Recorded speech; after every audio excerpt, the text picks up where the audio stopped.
प्रतिबिंब जनमानसांचे. नमस्कार. श्रीगोंदा पोलीस निरीक्षक मान्य किरण शिंदे हे श्रीगोंदा पोलीस स्टेशनचे इंचार्ज होते. मागच्या 1-2 दिवसापूर्वी त्यांची बदली झाली.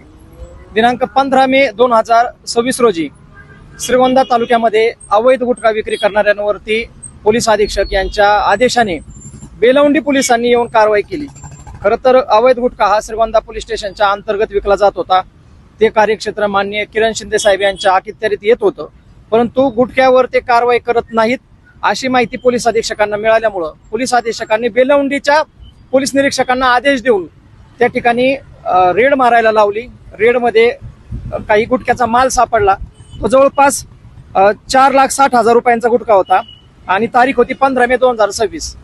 बेलवंडी पोलिसांनी कारवाई केल्यानंतर हा गुटखा सगळा जप्त केला आणि जप्त केलेला मुद्देमाल हा श्रीगोंदा पोलीस स्टेशनच्या पोलीस निरीक्षक यांच्या ताब्यात दिला. त्यांनी त्यांच्या कर्मचाऱ्यांच्या मार्फत या मुद्देमालावरती त्याचा पंचनामा करून त्याच्यावरती नंबर सुद्धा नमूद केला. काल 15 जूनला एक घटना अशी घडली की गुन्हे अन्वेषण शाखा अहिल्यानगर SP सरांच्या आदेशाने, मोका साहेबांच्या आदेशाने श्रीगोंदा हद्दीमध्ये परत गुटख्याची रेड झाली.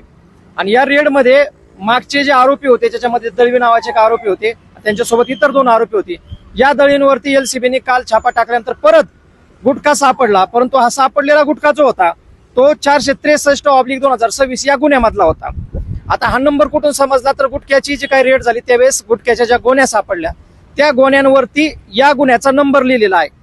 LCBला शंका आल्याच्या नंतर त्यांनी माहिती घेतली. तोपर्यंत श्रीगोंद्यातले काही जबाबदार पत्रकार श्रीगोंदा पोलीस स्टेशनला जमा झाले आणि त्यांनी वस्तुस्थिती पाहिली की 463/2025 या गुन्ह्यामधलाच माल हा कालच्या गुन्ह्यामध्ये परत सापडलेला आहे. मग पहिल्या गुन्ह्यामध्ये जप्त झालेला श्रीगोंदा पोलीस स्टेशनच्या ताब्यामध्ये मान्य किरण शिंदे साहेबांच्या त्यांच्या स्टाफच्या ताब्यामध्ये असलेला मुद्देमाल हा परत गुटखात विक्री करणाऱ्या लोकांकडे कसा गेला? खरं तर अहिल्यानगर पोलीस अधीक्षकांकडे पाठीमागे एक गुन्हा दाखल होता ज्याच्यामध्ये इथून काही ड्रग्स चोरीला गेलं आणि चोरीला गेलेलं करोडो रुपयांचं ड्रग्स पोलिसांनी विकलं होतं. अगदी तशाच पद्धतीने किरण शिंदे साहेबांनी आणि त्यांच्या स्टाफनी हा गुटखा विकलेला आहे असा आमचा स्पष्ट आरोप आहे. आणि आज मान्य पोलीस अधीक्षक मान्य मोका साहेब यांना मी भेटून हे पत्र दिलेलं आहे आणि माझी मागणी आहे की याच्यामध्ये जर अशा पद्धतीने पोलीस निरीक्षक आणि त्यांचे स्टाफ जर चुकीच्या पद्धतीने जप्त केलेला मुद्देमाल विकणार असतील, गुटखा विक्रेत्यांना पाठीशी घालणार असतील आणि त्यांना परत जप्त केलेला गुटखा विक्रीसाठी देणार असतील तर हा देखील एक चोरीच आहे. आणि या चोरी बाबतीत पोलीस निरीक्षक असतील, त्यांचे कर्मचारी असतील यांच्यावर गुन्हा दाखल झाला पाहिजे. यासाठी मी आज मोका साहेबांना भेटून पत्र दिलेलं आहे आणि हेच पत्र मी उद्या पोलीस महासंचालक महाराष्ट्र राज्य यांना देखील देणार आहे. आणि जर याच्यावरती पोलीस अधीक्षकांनी अथवा पोलीस महासंचालकांकडून कारवाई नाही झाली तर दिनांक 26 जून 2026 रोजी आझाद मैदान मुंबई या ठिकाणी या गुटखा चोरीच्या बाबतीत मी आंदोलन करणार आहे. हे पत्र माननीय अन्न आणि औषध प्रशासनाचे आयुक्त माननीय तुकाराम मुंडे साहेब जे सध्या अवैध गुटख्यावरती मोठ्या प्रमाणात कारवाई करताना दिसत आहेत त्यांना देखील हे पत्र मी देणार आहे. आणि माननीय मुंडे साहेबांना माझी देखील विनंती असेल की आपण परवाच घेतलेल्या प्रेसमध्ये सांगितलं की गुटखा चोरी करणाऱ्यांना, गुटख्यांना गोडाऊन देणाऱ्यांना, कंपनीवाल्यांना सगळ्यांवरती आपण मकोका अंतर्गत कारवाई करणार आहात आणि तसं मार्गदर्शन आपण घेत आहात.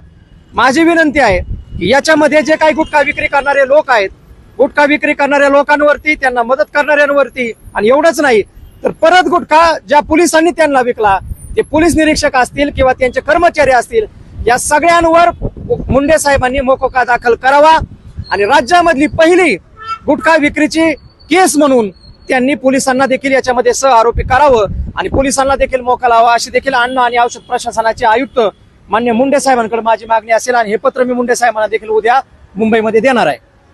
अहिल्यानगर शहरातील महत्त्वपूर्ण अपडेट जाणून घेण्यासाठी नगर न्यूज 24 या YouTube चॅनलला सबस्क्राईब करा.